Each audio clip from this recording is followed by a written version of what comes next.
Olá, alunos! Bem-vindos à nossa aula de eletiva, referente à data do dia 27 de março.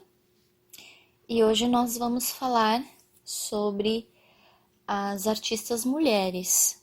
Nós vamos conversar um pouco sobre as 3 artistas mulheres que são referências para nós e que tiveram suas lutas aí já visibilizadas e como a diferença da vida de uma para outra, né, em relação à época em que viveram, aos relacionamentos que tiveram e como a questão do gênero vai impactar diretamente na vida dessas mulheres, tá? Então nós vamos falar sobre 3 artistas, tá bom? A primeira artista que a gente vai conversar é a mais conhecida atualmente e que traz uma história aí muito ligada à questão que a gente veio conversando sobre essa de depender muito dos homens, né, para isso. E que é a Camille Claudel. Então, a Camille Claudel, ela nasceu em 8 de dezembro de 1864. E ela tem 2 filmes sobre a vida dela, tá? Ela é uma artista que inspirou aí 2 filmes só sobre a vida dela. Porque a Camille, ela tem o perfil da artista das sombras, né? A artista que ficou totalmente dependente do mundo masculino. E eu vou contar um pouquinho para vocês sobre a história da Camille e depois a gente vai fazer, eu vou pedir para que vocês façam algumas reflexões sobre ela, tá?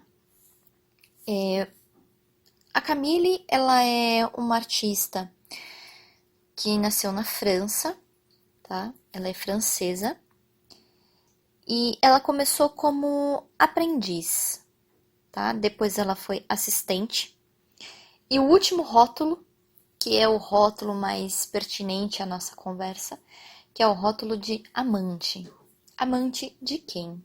De Auguste Rodin. Auguste Rodin, ele foi o principal escultor do realismo francês, tá? E a Camille, ela viveu às sombras desse romance, e por conta dessa sombra desse romance, a sua carreira como artista teve assim, uma forma, assim, vamos dizer, teve um acesso um pouco mais complicado.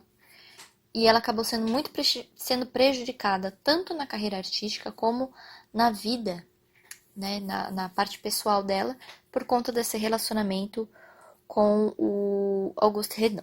Então, vamos lá.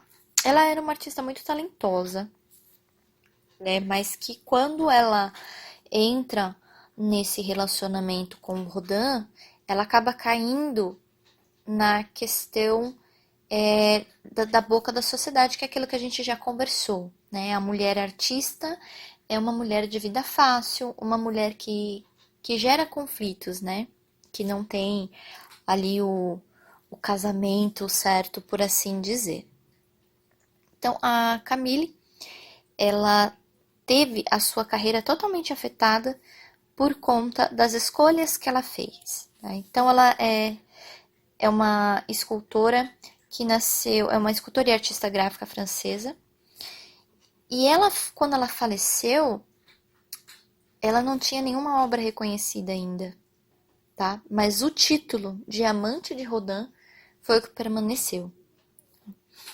Então, eu vou falar um pouquinho sobre a vida pessoal. Ela nasce na França, ela é filha de uma família de fazendeiros e ela descendia ali de uma família católica, né? Então, uma família totalmente cheia de já preceitos, de comportamentos, tá? O irmão mais novo da Camille, ele também vai ser artista, tá? E é um dos que ajudam a Camille depois, lógico, depois da morte, a ter esse desenvolvimento, né, esse reconhecimento artístico. Mas vamos então falar dali desse período criativo da Camille, tá? A Camille, ela sempre se interessou bastante pela escultura. E, e um dos poucos lugares que ela poderia aprender que ela encontrou foi com o escultor Alfred Boucher, tá? Na época em que a Camille viveu essa fase, né, que ali por volta dos anos de 1880, é justamente o período que a gente conversou, que é o período onde as mulheres estão barradas de ter matrículas na Academia de Belas Artes. Então, seria meio que impossível ela frequentar. Então, ela procurou um professor particular, que é o caso do escultor, do Alfred Boucher, como a gente já comentou em outras aulas. Eu tenho alguns professores, né, pintores, escultores, que vão acabar ensinando essas mulheres, tá?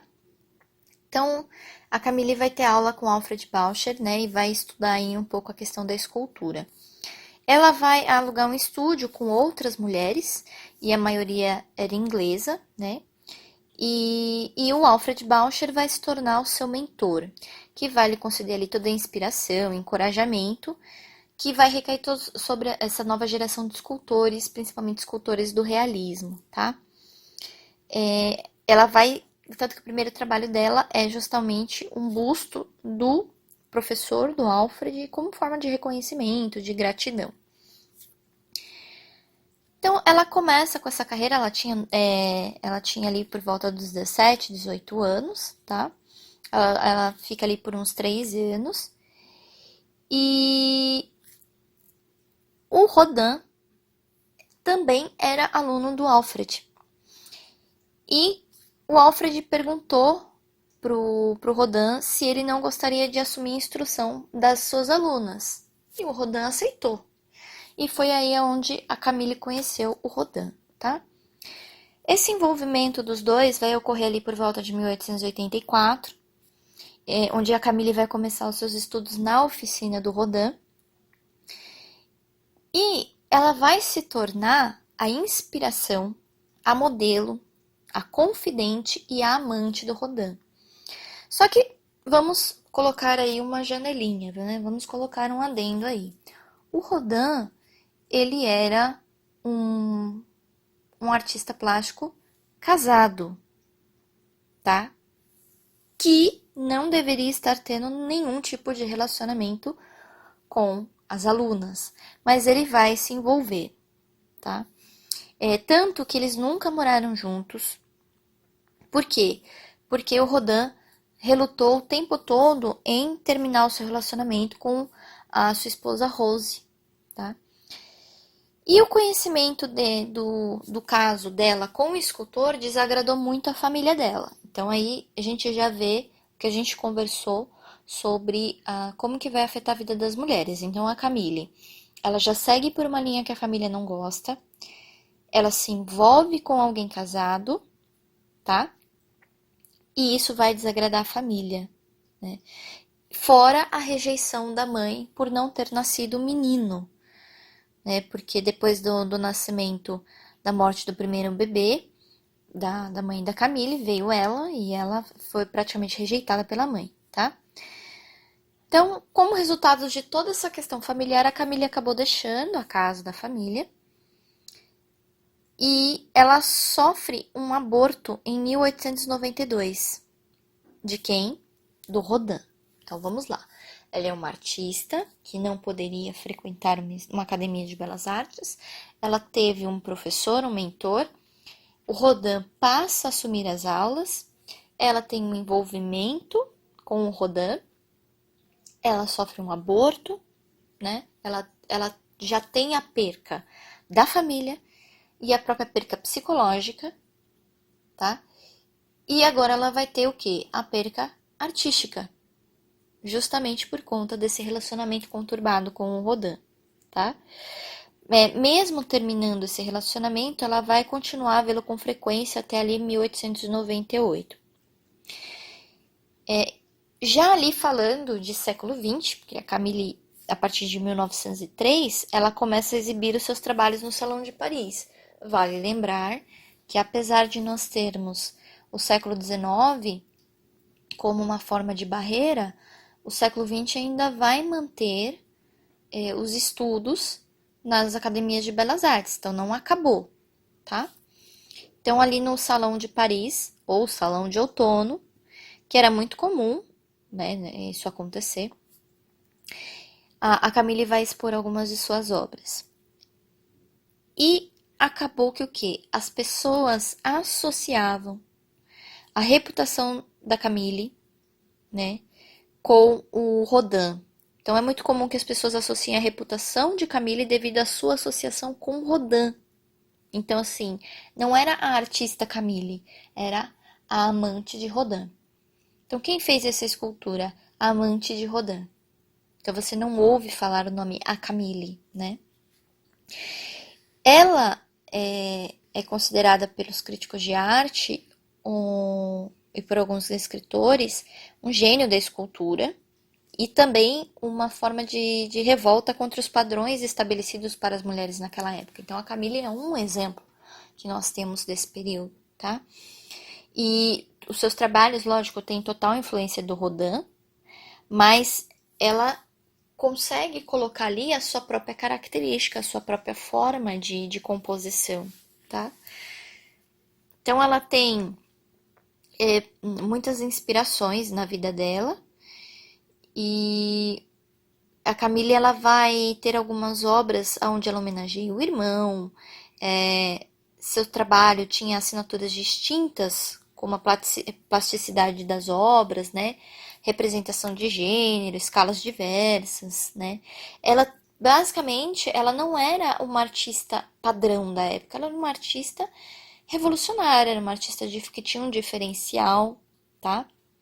E até mesmo nas décadas seguintes. Tá? E ela também vai ter ali vamos dizer, uma semelhança com a outra artista que a gente vai conversar, que é a Berthe Morisot, só que a Camille vai pro lado da escultura e a Berthe vai pro lado da pintura, tá? A Camille, ela tinha um lado mais vigoroso, né? As suas obras tinham linhas mais poderosas e por conta de ser totalmente o contrário ali do Rodin, pode ter sido uma das coisas que até levou ao rompimento na parte de professor-aluno, né, da Camille com o Rodin, tá? E aí nós entramos na questão, né? Devido ao machismo, ao preconceito, o fato de ser uma mulher, ela não conseguia financiar muitas de suas ideias. E por muitas vezes ela dependia do Rodin para poder realizar as obras e acabava deixando que o Rodin também levasse o crédito pelas obras produzidas por ela. E como ela era dependente financeiramente da família, e quando ela deixa a família e depois que o pai morre, a mãe e o irmão vão tomar controle das finanças e vão deixar a Camille na miséria. Tá? E aí nós temos a questão do relacionamento com o Rodin, tá? A Camille vai fazer uma escultura que chama a Idade da Maturidade. E quando o Rodin vê essa escultura em 1899, a reação dele foi de choque e de fúria, né? E imediatamente ele vai cessar o seu suporte com a Camille. Então, a Camille vai perder o suporte financeiro da família, vai perder o suporte financeiro do Rodin, mesmo ele tendo se aproveitado de muitas obras dela, e vai perder também financiamentos para poder fazer qualquer outro tipo de obra, tá? Alguns historiadores falam que o Rodin teria tentado ajudar a Camille, mas que o mundo da arte negligenciava muito o talento dela. O que é verdade, né? E o que vai levar ao quê? Ao fim do ateliê, né? Do espaço que ela tinha alugado para poder criar. Então, nós temos uma artista plástica que vai sendo derrotada pelo fato de ser mulher, pelo fato das suas escolhas, pelo seu gênero, tá? Ela vai ser odiada pela família. O irmão e a mãe vão conspirar para mantê-la sem dinheiro e depois vão interná-la num hospital psiquiátrico, onde ela vai viver por 30 anos, até a morte dela, né? Por que isso? Algumas teorias surgem, dizem que o irmão invejava a, a criatividade, o sucesso, né, o talento da irmã. E esse foi um dos motivos para que a mãe e o irmão confinassem ela no hospital psiquiátrico, tá? E a irmã mais nova, Louise, queria o acervo. O acervo, o que que é? As obras da Camille, né? E desejava isso. Então a família da Camille era uma família completamente materialista, que queria todo o dinheiro, toda a produção, né? Mas ao mesmo tempo acabava ali judiando da Camille, tá? Ela era um gênio incompreendido. Tinha uma arte suprema, forte, bela, mas acabou tendo todas essas obras aí não reconhecidas pelo fato de ser uma mulher, de ser negada pela própria família, de não ter apoio e principalmente por ter um envolvimento com um homem casado e que isso não ajudou até mesmo a galgar espaços maiores, tá? Ela também teve um envolvimento com o compositor, o músico Claude Debussy, né? Mas não se sabe ainda ao certo se eles foram amantes ou não, tá? E por volta ali dos 30 anos, a Camille deixou de se envolver romântica e sexualmente com qualquer homem. Então vejam bem, ela teve ali sua primeira experiência amorosa aos 19, quando ela abortou. Passou por todo esse período e, né, aos 30 anos ela simplesmente desiste de tudo. Em 1905, a Camille passa a desenvolver um transtorno mental. Ela destrói a maioria das suas esculturas e ela tinha alguns sinais de paranoia e é diagnosticada com esquizofrenia. Ela acusava o Rodin de roubar suas ideias, de armar complô para assassinato, né? Enfim, e ela vai viver reclusa dentro do estúdio dela até o momento do confinamento. Ah, mas a Camille não teve nenhum apoio? Teve, ela teve o apoio do pai, né? Tanto do estilo de vida dela como da escolha profissional. E por isso que ela conseguiu se manter financeiramente até o início do século XX, né? Ali por meados de 1913. Mas quando o pai dela faleceu, ela perdeu todo esse apoio, tá? Então, dias depois, né, em 10 de março, o irmão dela, o 10 de março de 1913, o irmão Paul, ele internou ela abusivamente no hospital psiquiátrico. O que é internar abusivamente? Internar contra a vontade da pessoa, tá? E escreveu no formulário que foi um internamento voluntário, tá? E foi assinado só pelo irmão e pelo médico. Isso era muito costume no século XIX, você internar pessoas porque você queria se livrar delas, né? E até alguns médicos tentaram convencer a família que ela não precisava estar internada, mas eles quiseram mantê-la. Ao longo, então, desse período, ela ficou junto de algumas mulheres, depois ela muda para um asilo, um pouco mais distante de onde ela estava. E os relatórios médicos alegavam que ela tinha delírios, perseguição, né, tinha sérios problemas. E por um tempo foi até pauta da mídia ela ter sido internada, mas foi por um curto período de tempo, tá? O hospital tentou propor novamente para que a Camille fosse retirada de lá, mas a família não queria dar dispensa, né? E até o médico tentou falar que a Camille precisava se reintegrar ao convívio familiar, mas ele nunca recebeu uma resposta. O irmão só a visitou algumas vezes durante assim, o período que ela esteve internada, basicamente umas 7 vezes, né, uma vez a cada ano. E o próprio amigo de Rodin dizia que o irmão queria calar o talento dela, tá? E aí nós chegamos à morte da Camille. A Camille ela vai falecer em 19 de outubro de 1943, depois de viver 30 anos dentro de um hospício, tá? O Paul, ele é informado, o Paul, o irmão dela, é informado que ela tem uma doença terminal, e isso tudo vai estar ocorrendo durante a Segunda Guerra Mundial, né? E ninguém estava presente nem na morte, nem no funeral dela. E o corpo da Camille foi enterrado no cemitério de uma instituição em uma vala comum, tá? Lógico, hoje nós conhecemos a Camille porque nós temos um histórico de estudo em cima da vida dessas mulheres. Mas isso não quer dizer que ela teve uma vida fácil. Então a Camille foi afetada completamente na parte psicológica pela escolha que ela fez de ser artista. E é uma das artistas que a carreira não vai acabar muito bem, tá? Então aí nós temos a Camille. Outra artista que também é de extrema importância pra gente é a Julieta de França, é uma artista brasileira. Ela foi escultora e professora, foi uma das alunas de Rodolfo Bernardelli e ela foi uma das mulheres que estudou na Academia Julian, em Paris, que é aquela academia que eu falei para vocês que vai abrir como uma forma de segunda opção para as mulheres que não podiam frequentar a Academia de Belas Artes. Ela é de Belém, Pará, ela nasce em 1870, não tem uma data certa. Ela era filha de maestro, né? Começou os seus estudos em arte com um pintor e decorador italiano, então a questão do tutor, né?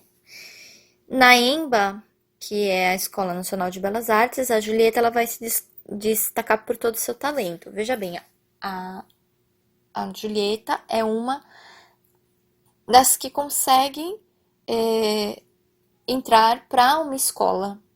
O caso da Camille é diferente. A Camille não frequenta uma academia de belas artes, não frequenta uma escola. A Julieta de França vai conseguir. Então, ela entra na EMBA, tá? Depois, ela vai ganhar um prêmio por conta dos seus trabalhos, né? E ela consegue se destacar pelo talento e por ter sido a primeira mulher artista a cursar aulas de modelo vivo, que para a moral da época era um ato escandaloso para as mulheres, lembra? Então, olha só, a Julieta de França ela consegue o direito de ter aulas de modelo vivo. Ela vai ganhar um prêmio pela instituição e ela aí ganha uma bolsa, viagem para o exterior, como um aluno de melhor desempenho em escultura. E em Paris, a Julieta vai entrar na Academia Julian. E por incrível que pareça, um dos discípulos de Auguste Rodin foi professor da Julieta de França, tá? Ela vai ganhar grande projeção em Paris, vai ter ali, né, vai ter suas obras expostas nos salões de arte, mas ela passou por várias dificuldades financeiras para se manter no exterior devido a não ter ali um apoio para jovens artistas. Vai ter um momento da vida da Julieta que ela vai participar de um concurso de escultura e ela vai se inscrever nesse concurso que escolheria um monumento comemorativo à República. Isso aqui no Brasil, tá? No Rio de Janeiro. E aí é formada uma comissão. E o parecer dessa comissão foi desfavorável à escultura da Julieta e deixou ela completamente revoltada. Ela parte para a França, onde ela vai submeter a obra dela aos antigos mestres com quem ela teve aula, que emitiram pareceres positivos, ou seja, falaram que a qualidade técnica dela de trabalho é boa, incluindo entre esses críticos o próprio Auguste Rodin, tá? E de posse dessa papelada, desse parecer desses, né, professores, mestres, artistas, ela volta para o Rio de Janeiro e questiona mais uma vez a comissão do concurso. E essa atitude de questionamento, de questionar os críticos de arte, homens, foi considerado um escândalo, pois era um questionamento público contra a Academia de Belas Artes, na qual o Rodolfo Bernardelli, que foi professor dela lá no começo, era o diretor, tá? E era uma afronta. e era uma afronta contra o recato feminino. O que é recato feminino? Que mulher é recatada e ela tem que acatar a decisão e ficar quieta, tá? A Julieta ficou completamente prejudicada, já era mal vista por ser mãe solteira, né, e obrigada a sustentar a filha sozinha. Ela perde o apoio dos amigos, o apoio da academia, ninguém mais celebrava suas obras. E ela deixa um livro onde ela vai escrever toda a sua jornada através de cartas, fotos desse processo, né? Ela tornou-se professora de artes e faleceu em 1951, também não tem uma data certa. Então veja bem, nós temos a Camille, que foi aluna do Rodin e não conseguiu um posicionamento por ser mulher. Nós temos a Julieta, que vai ali conseguir um caminho, mas por afrontar homens, tem sua carreira completamente destruída. Então percebam como a questão social e psicológica afeta diretamente a vida dessas artistas, tá? E uma terceira artista, só pra gente finalizar aqui, que é a artista Berthe Morisot. Ela é uma pintora impressionista, tá? Ela vai ali, a partir de 1860, ela vai ser apresentada a um pintor realista, vai ter um contato com Edouard Manet, vai passar a ser amigo dele. Ela tem o Manet como mestre e ela teve relações de amizade não só com o Manet, mas também com o Edgar Degas. E graças a isso, graças a esses dois artistas, ela conseguiu desenvolver muito a sua capacidade de pintura, tá? E o tema que ela trabalhava, que era tema focado em mulheres e crianças, né? E o seu papel como pintora feminina foi apoiado e apreciado pela própria escolha de temas que foram frequentemente associados à maternidade e à sensibilidade feminina. Então, a Berthe Morisot, ela vai participar de exposições, ela vai apresentar pinturas de paisagem, né? Só que ela faz parte de um círculo completamente diferente da Camille e da Julieta. A Berthe, ela vai trabalhar com o Edouard, né? E depois ela vai se casar com o Eugène Manet, que é irmão do Edouard Manet, e vai ter uma filha. E essa filha foi musa frequente nos quadros dela. E vai aparecer essa questão da maternidade, tá? E a própria Julie, a filha da Berthe, também vai servir de musa para o Auguste Renoir, que é um pintor impressionista. Ela vai falecer por volta ali de 1895, aos 54 anos, devido a uma pneumonia. E ela produziu cerca de 800 pinturas. E apesar dela ter tido ser uma artista de trabalho admirável, o machismo da época escreveu no seu atestado de óbito sem ocupação, né?